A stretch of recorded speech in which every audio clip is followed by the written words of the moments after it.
আপনার বাচ্চা এসে আপনাকে হাত ধরে টেনে একটা কিছু বোঝানোর চেষ্টা করছে। কখন করছে? যখন তার একটা পার্টিকুলার জিনিস প্রয়োজন, যখন সে কিছু দেখাতে যায়, বা যখন তার কিছু প্রয়োজন। কেন করছে? তার স্পিচ বা কমিউনিকেশন চ্যানেল ওপেন নেই, বা যতটা ওপেন হওয়ার কথা ছিল ততটা ওপেন নয়। তাহলে সে এই যে জিনিসটা করছে, অ্যাকচুয়াল পারপাস হচ্ছে কমিউনিকেশন। এবার কমিউনিকেশন নেই কেন? উত্তর হচ্ছে কানেকশন। অটিজমে হিউম্যান টু হিউম্যান কানেকশনের সমস্যা থাকে, এবং যদি আমি আপনার সাথে কানেক্টই না করতে পারি তাহলে কথা বলবো কি?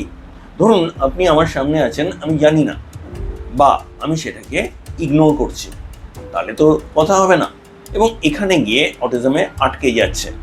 যদি এটাকে সলভ করতে চান, তার মানে আরও ডিপে যেতে হবে। কোথায়? তার মানে বাচ্চার সাথে কিভাবে কানেকশন তৈরি করব, এবং যদি আপনি সেটাই না জানেন তাহলে হবে না। অ্যাজ এ প্যারেন্ট এই কানেকশন তৈরি করাটা খুব গুরুত্বপূর্ণ, এবং সেটা প্যারেন্টের দায়িত্ব, প্যারেন্টের জোনে আসছে। দেখুন, পুরো ইন্ডাস্ট্রিটা থেরাপি ডিপেন্ডেন্ট। আপনার রোল আপনাকে বুঝিয়ে দেওয়া হয়নি, এবং আপনি কোথা থেকে জানবেন? আপনি তো প্রফেশনাল নন। আর প্রফেশনালরা যদি শুধু তার কি করার সেটা নিয়ে লেগে থাকে, সলিউশন তো হবে না।